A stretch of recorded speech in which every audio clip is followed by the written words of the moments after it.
Hello, dear students. Welcome to Nidhi Science Academy. We were studying chapter 1, the solid state. In that, we were covering the topic about packing efficiency. Okay तो calculation of packing efficiency हमने कर लिया था और calculation for unit cell dimensions आज हम करेंगे। Okay तो उससे पहले एक और टॉपिक लेंगे। इसी पैकिंग एफिशिएंसी का एक और पार्ट है packing efficiency in BCC arrangement, body centred cubic arrangement. क्या बोलेंगे? Body centred. देखो सबसे इजी है, आप एग्जांपल इसमें मान लो बॉडी सेंटर्ड क्यूबिक। अगर जब आपको क्यूब को इमेजिन करना है तो जनरली आप जो क्यूब यूज़ करते हो गेम खेलने के लिए या डाइस यूज़ करते हो एज ए क्यूब, उसको भी इमेजिन कर सकते हो। पर सबसे बेस्ट एग्जांपल है जैसे एक रूम को आप इमेजिन करो एज ए क्यूब। जिस रूम में आप बैठे हो उसको एज ए क्यूब इमेजिन करो और उसकी जो दीवारें हैं वो फेसेस हैं। ओके, 4 दीवारें हो गई और ऊपर की वॉल और ऊपर का जो रूफ है और नीचे का फ्लोर, ऐसे करके 6 फेसेस हो गए। और 4 कॉर्नर ऊपर वाले और 4 कॉर्नर रूम के नीचे वाले मिला के 8 कॉर्नर हो गए। ओके, तो इस तरह से हम अगर रूम को इमेजिन करते हैं तो हमारे लिए समझना बहुत इजी हो जाता है। ओके, तो पैकिंग एफिशिएंसी हम देखेंगे बॉडी सेंटर्ड क्यूबिक अरेंजमेंट में। ये देखिए। ओके,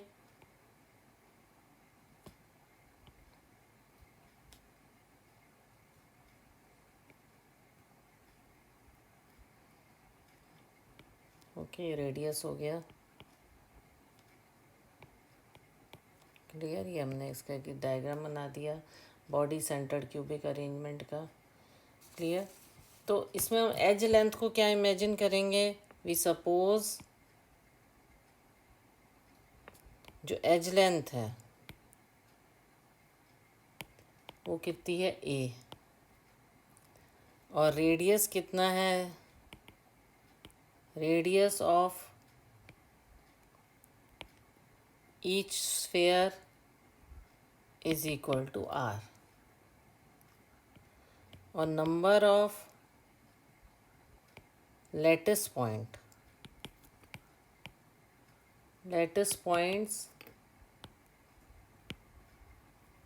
पर यूनिट सेल कितने हो गए? 2। ओके, तो जो ट्रायंगल बनाया है हमने ए बी सी, ओके, इसमें फिर वही पाइथागोरस थ्योरम लगेगी। A C square is equal to A B square plus B C square. तो इसको हम ए स्क्वायर भी लिख सकते हैं, a square plus a square, तो is equal to 2 a square. Clear. Similarly in triangle A C D, A C D में क्या होगा? A D square is equal to A C square plus C D square, तो is equal to कितना हो गया? 2 a square plus a square हो गया और is equal to 3 a square. ठीक है, ये हमने दिया ना, ये रेडियस हो गया इसका और एज लेंथ हमने ए मान ली। क्लियर। तो A D is equal to कितना हो गया? A D is equal to √3 है। क्लियर। अब क्या है? Now a D is equal to 4R। A D is equal to कितना हो गया? 4R। ये रहा ए डी जो है, it's a D is equal to 4R। Okay, तो इस तरह से हम जब इसका डायग्राम बनाते हैं तो आपको और क्लियर हो जाता है। A D is equal to जो सी पॉइंट है, आपको मैं एक बार वो क्यूब भी बना के दिखा देती हूँ जिससे आपको और क्लियर हो जाएगा। जो मैं कह रही थी क्यूब को एज अ रूम आप इमेजिन कर लो। ओके, और ये इसमें और ये यहाँ, ये डी है, ये बॉडी सेंटर, ये C, here it is A and here it is B. Okay, तो ये जो है इसके अंदर हम A D is equal to हो गया 4R। ओके, जो हमने ये लिखा ए सी स्क्वायर, ये देखो ए सी स्क्वायर, ठीक है, ये A C square is equal to A B square plus B C square, इसको हम डिस्कस कर रहे थे। और triangle A C D, A C D में क्या होगा, ए सी डी में हो जाएगा आपका A C square plus C D square, okay, A D square is equal to A C square plus C D square, okay. तो एक imaginary line इधर भी जाएगी, ओके। तो इस तरह से हम इसको डिस्कस करते हैं। तो ये एक तरह से यहाँ पर एक तरह से डी पॉइंट मानो, here it is D, clear. तो इसको जब हम ड्रॉ करते हैं, एक मिनट, जो अननेसेसरी चीज़ें हटा देती हूँ जिससे कोई कन्फ्यूजन ना हो। एक बार इसको हम दोबारा से इसको थोड़ा सा ड्रॉ कर लें तो आपको क्लियर हो जाएगा, ओके। ये देखिए, और ये जो पीछे में जा रहा है पॉइंट, ये डी है, क्लियर।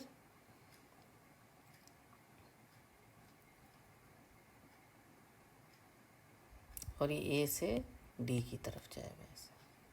इसको भी हम इरेज कर देते हैं। रुकिए, मैं एक बार नीचे इसमें इसको इरेज करके एक नया आपको बना के बताती हूँ दोबारा से, और क्लियर हो जाएगा। देखिए, कन्फ्यूजन नहीं होना चाहिए। मैं चाहती हूँ कि हर एक को जो भी टॉपिक है पूरी तरह से क्लियर हो, लाइक दिस, ओके। पहले आप ऐसे बना लीजिए। ऐसे बनाने में क्यूब बनाना बहुत इजी हो जाता है। इसको डी पॉइंट माना है, इसको सी पॉइंट माना है, ओके। और ये जो है ये बी है, और ये जो आपका है ये ऐसे, दिस इज ए, ओके। और ये बॉडी सेंटर, क्लियर। तो इससे आपको बॉडी पैकिंग एफिशिएंसी अब हम चेक कर रहे थे। तो ए D square is equal to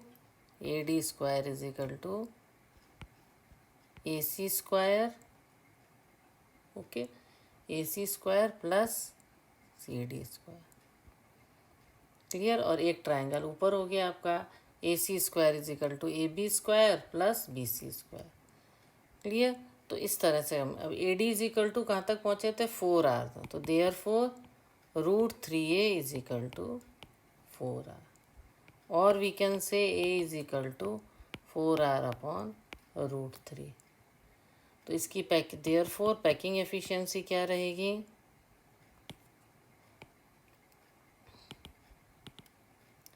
packing efficiency रहेगी 2 × 4/3 πr क्यूब, या हम कह सकते हैं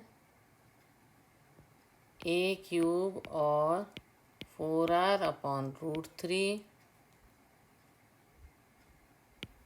का whole cube is equal to 8 πr cube into 3√3 upon 3 × 64r cube is equal to √3 pi, cut कटा के 8 आ गया, ओके। तो इस तरह से हम इसको कैलकुलेट करेंगे, और इसको लास्ट में 0.6 आ जाएगी। एक एक चीज़ मैं यहाँ कैलकुलेट करने बैठूँगी तो बहुत टाइम लगेगा, क्योंकि कैलकुलेशंस तो 12th आते आते सब फास्ट करना, everybody already learned it already, है ना, पहले इसको लर्न कर चुके हो। और अनऑक्यूपाइड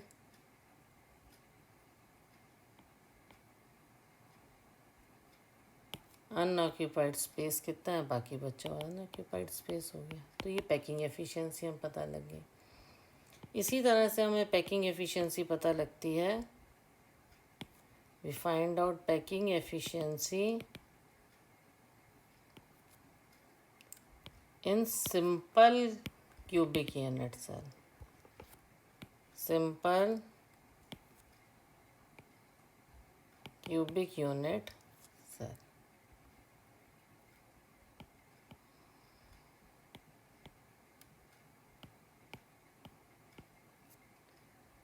ओके।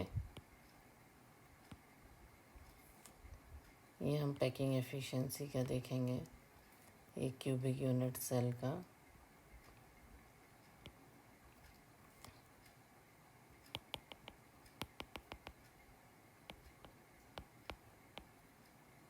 ओके, ये आर है, ये इसको पॉइंट को ए लिखा, इसको B, this is small a, और ए इज इक्वल टू कितना है 2r। तो edge length of unit cell, simple cubic unit cell की कैसे हम पैकिंग एफिशिएंसी देखेंगे। तो हम एज लेंथ है जो, लेट द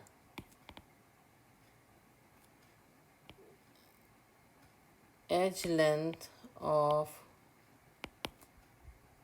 यूनिट सेल जो है वो है स्मॉल ए, और रेडियस ऑफ स्फेयर कितना है r। तो एस टू स्फेयर जो हैं, जो टच कर रहे हैं, as two spheres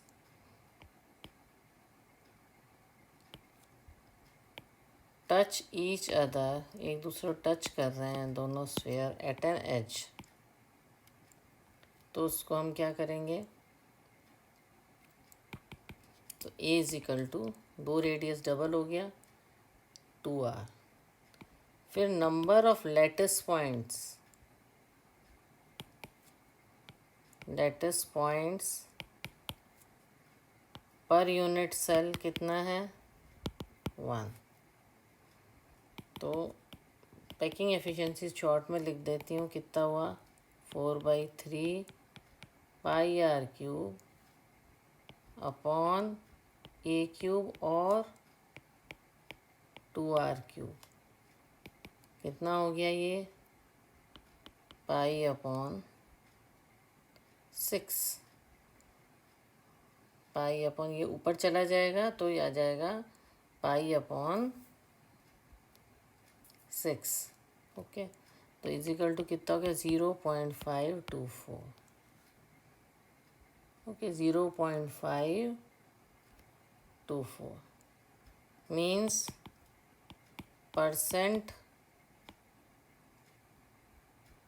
percent packing efficiency is equal to 52.4%। Okay, उसके बाद है calculation for unit cell dimension, calculations for unit cell dimensions. तो डायमेंशन जो है यूनिट सेल की हम कैलकुलेट कर सकते हैं डायमेंशंस ऑफ यूनिट सेल से, वॉल्यूम ऑफ यूनिट सेल।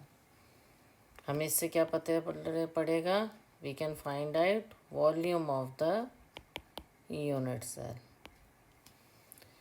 तो डेंसिटी है जैसे यूनिट सेल की, या मास है एटम का, ये भी कैलकुलेट किया जाता है, सिंगल एटम का एक्यूरेट डिटरमिनेशन कांस्टेंट का, जैसे edge length, let the edge length of a cubic crystal of an element or compound, मान लो ये सेंटीमीटर है एज लेंथ, ठीक है। तो volume of unit cell, volume of unit cell is equal to a cube cubic centimetre. फिर है density, कैसे निकालेंगे, डेंसिटी सबको पता है, density is equal to mass upon volume. तो मास कितना है यूनिट सेल का, क्लियर, अपॉन वॉल्यूम कितना है, वॉल्यूम कितना है यूनिट सेल का। ओके, कितना मास है और कितना वॉल्यूम है यूनिट सेल का। ओके, तो मास ऑफ यूनिट सेल कितना है, तो अब जब मास निकालेंगे तो क्या होएगा, number of atoms in unit cell into mass of each. Mass of unit cell कैसे है, mass of unit cell is number of atoms कितने हैं यूनिट सेल में multiplied by mass of each atom, clear. Is equal to Z into M. M is equal to कितना हुआ,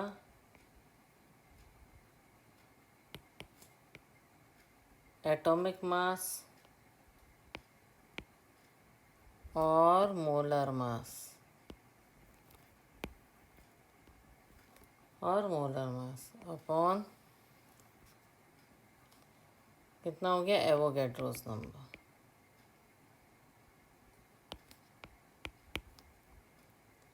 तो m is equal to m upon, okay, Avogadro number. तो mass of unit cell कैसे लिख करेंगे हम, मास of unit cell, उसी में वैल्यू डाल दी, we put the value of this into this, तो हो गया ये is equal to Z into M upon N zero. Clear. तो देयरफॉर फिर डेंसिटी हम देखेंगे इसमें,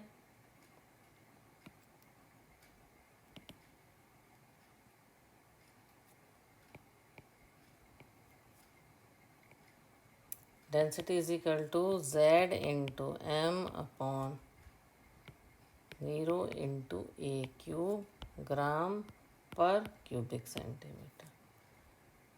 तो जो डेंसिटी ऑफ सब्सटेंस है वो सेम है is same as density of unit cell. ठीक है। अब इसके कुछ हम क्वेश्चंस कर लेते हैं। जैसे एक एलिमेंट है, ठीक है, और उसमें क्या है, बीसीसी ज्योमेट्री है, okay, body centred cubic arrangement है, और उसका मैं शॉर्ट में क्वेश्चन लिख देती हूँ, एटॉमिक मास 50 है, तो डेंसिटी निकालनी है। हमें क्या फाइंड आउट करना है, density of unit cell we have to find out. और एज लेंथ कितना है, एज लेंथ है 290। तो number of atom per unit cell,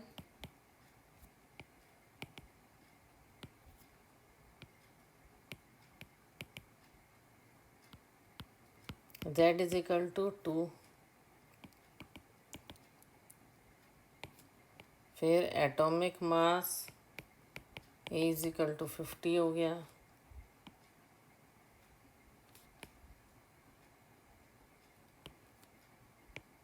as length is equal to 290 into 10 raise to the power -10 centimetre. Okay, अब हमें density find out करनी है।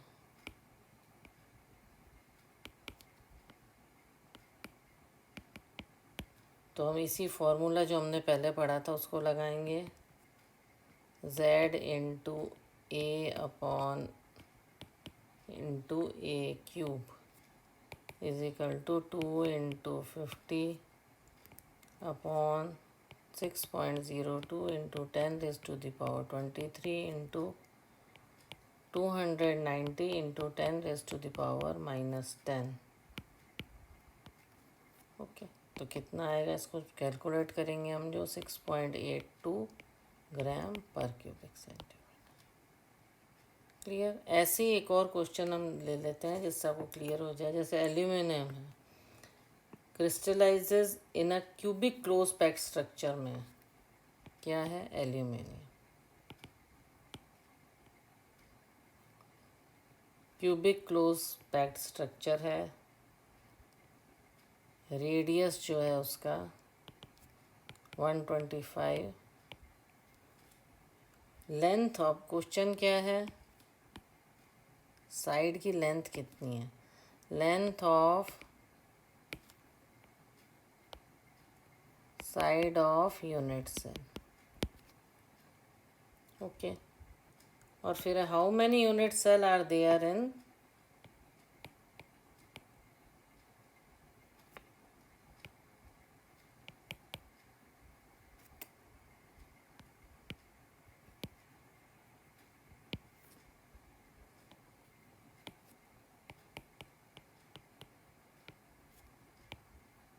1.1 cubic centimetre किसका, ऑफ एल्यूमिनियम,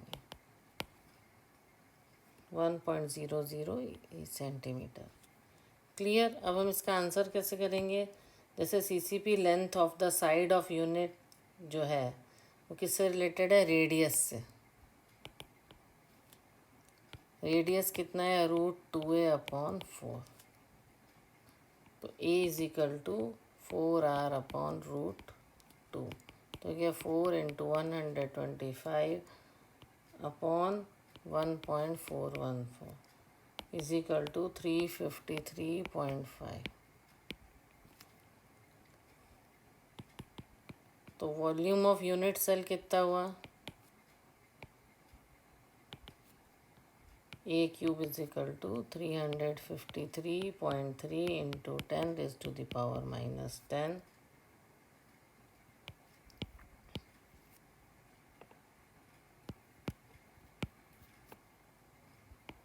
4.42 × 10⁻⁻23 क्यूबिक सेंटीमीटर। इस तरह से कैलकुलेट होगा। फिर उसी को नंबर ऑफ यूनिट सेल को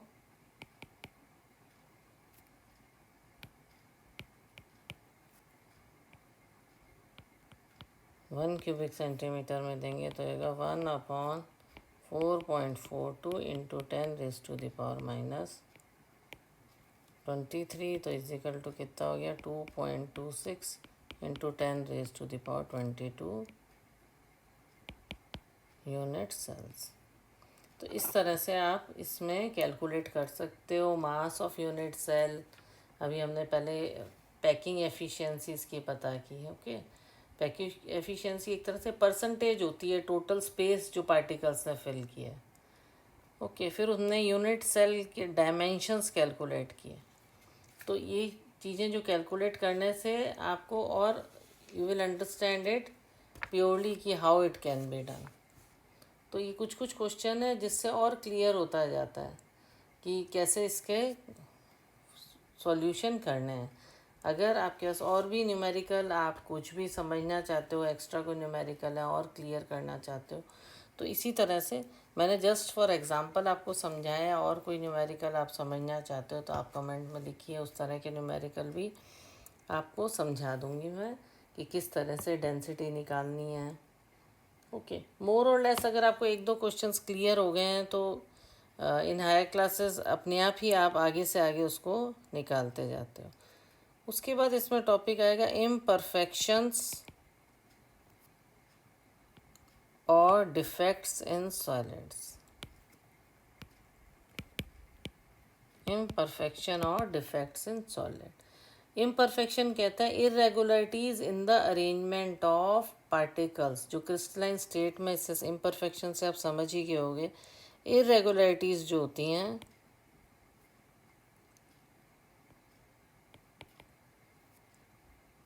किसमें, अरेंजमेंट में।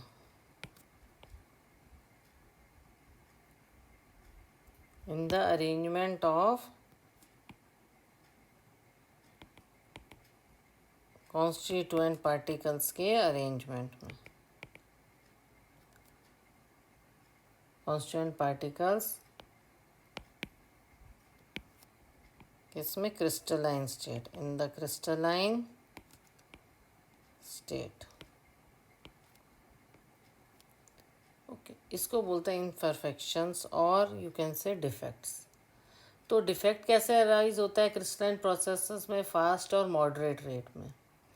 तो सॉलिड कॉन्स्टिट्यूट होता है कि कई large number of small crystal से बनता है और हर स्मॉल क्रिस्टल में कोई ना कोई डिफेक्ट होता है। क्लियर। तो इम्परफेक्शंस और डिफेक्ट्स।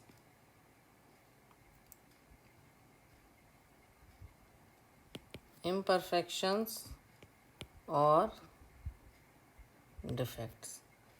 ओके, इसमें दो देखेंगे हम आगे। कई डिफेक्ट टाइप के एटॉमिक डिफेक्ट हैं, एटॉमिक और इलेक्ट्रॉनिक डिफेक्ट्स लिख देती हूँ जिससे कंफ्यूजन नहीं रहे। एटॉमिक डिफेक्ट और इलेक्ट्रॉनिक डिफेक्ट्स। तो इसमें दो आएंगे, point defects and line defects. Point defects and line defects. Okay, इसी पॉइंट डिफेक्ट्स में और 3 तरह के आएंगे जो हम पढ़ेंगे। इसके अंडर हम कौन कौन से टॉपिक पढ़ेंगे? Stoichiometric defects, impurity defects, non-stoichiometric defects।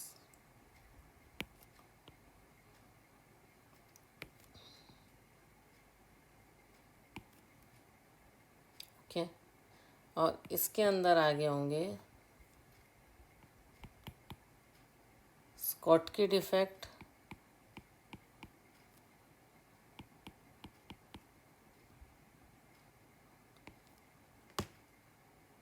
और सेकंड आएगा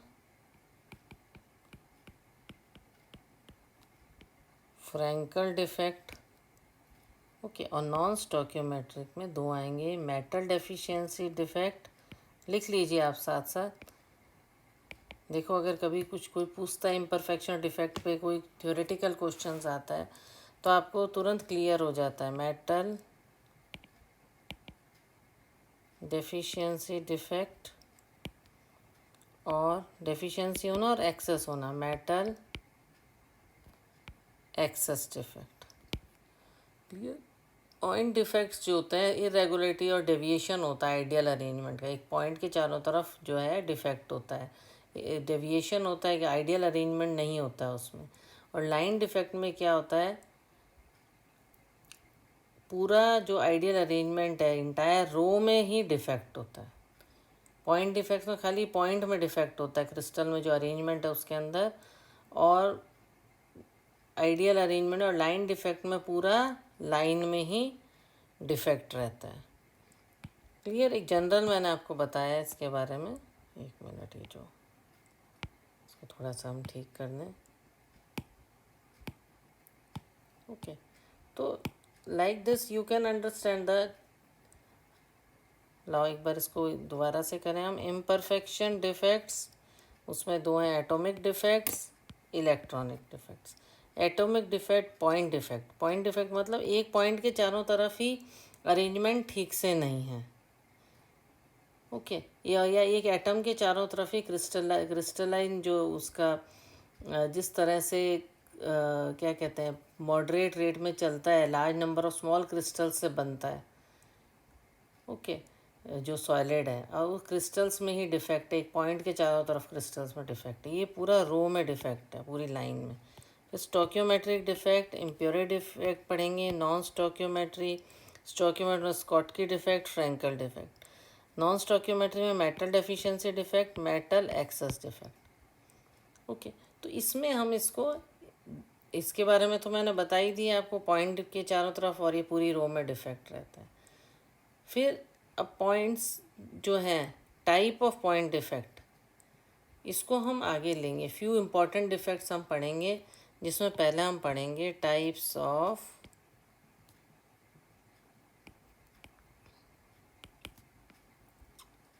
पॉइंट डिफेक्ट्स। ओके, जैसे कुछ पॉइंट पे कोई डिफेक्ट है, स्टोइकियोमेट्री में क्या होता है, सॉलिड में डिस्टर्ब हो जाता है।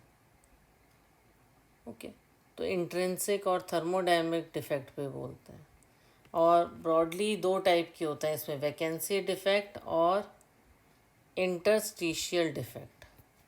ओके, तो मेनली क्या होता है, इसमें कुछ इस तरह से डिफेक्ट आ जाते हैं, तो इसको हम बोलते हैं स्टोइकियोमेट्री डिफेक्ट। ये किसके अंदर हमने पढ़ा है, पॉइंट डिफेक्ट के चारों तरफ में आ जाता है, तो इसको बोलते हैं स्टोइकियोमेट्रिक डिफेक्ट। इसके अंदर वैकेंसी डिफेक्ट आएगा और इंटरस्टिशियल डिफेक्ट भी आएगा। तो इससे हमें क्लियर होगा कि क्या क्या इसमें, इसके अंडर हमें और क्या क्या पॉइंट पढ़ने हैं। तो इसमें हम पढ़ेंगे आगे स्टोइकियोमेट्री में टाइप ऑफ पॉइंट डिफेक्ट में।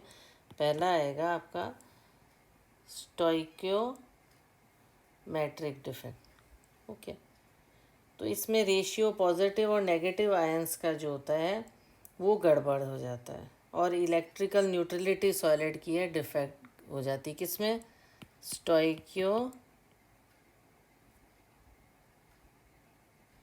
स्टोइकियोमेट्रिक डिफेक्ट में। ओके, तो इसमें स्टोइकियोमेट्रिक डिफेक्ट में मेनली यही है कि इसमें जो है पॉजिटिव और नेगेटिव आयंस जो हैं, स्टोइकियोमेट्री बोलते हैं पॉजिटिव एंड नेगेटिव जो आयंस हैं उनके बैलेंस में गड़बड़ हो जाती है। ओके, और इलेक्ट्रिकल न्यूट्रलिटी डिस्टर्ब हो जाती है। क्लियर? तो स्टोइकियोमेट्री डिफेक्ट में भी जो है सॉलिड डज, कभी कभी क्या होता है किसी पॉइंट डिफेक्ट में स्टोइकियोमेट्री सॉलिड डिस्टर्ब नहीं होती है, तो लाइंड है स्टोइकियोमेट्री डिफेक्ट, तो इसको बोलते हैं इंट्रिंसिक और थर्मोडायनेमिक डिफेक्ट भी बोलते हैं। क्या बोलते हैं? इंट्रिंसिक और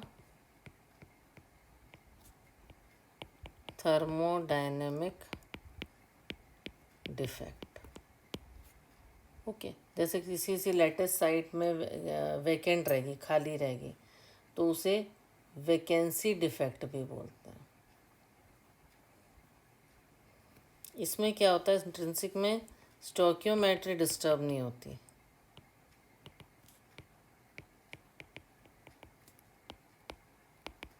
नॉट डिस्टर्ब नहीं होती, डू नॉट गेट डिस्टर्ब, तो इसको लाइंड है स्टोइकियोमेट्री डिफेक्ट। ठीक है, तो ज़्यादा डिस्टर्ब नहीं होती, तो इंट्रिंसिक और थर्मोडायनेमिक डिफेक्ट भी बोलते हैं, जो कि मेन में क्या होता है इलेक्ट्रिकल न्यूट्रलिटी डिस्टर्ब हो जाती है।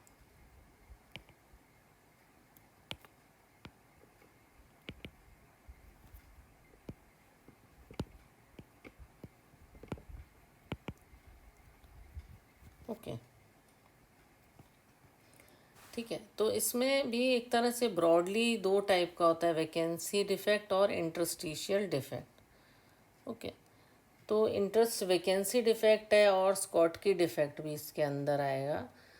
ओके, तो वैकेंसी डिफेक्ट में क्या होता है, सम ऑफ द लेटेस्ट साइट्स जो होती हैं, इसी के अंदर एक आएगा वैकेंसी डिफेक्ट। इसमें क्या होता है, जो लेटेस्ट साइट होती है वो वैकेंट रह जाती है।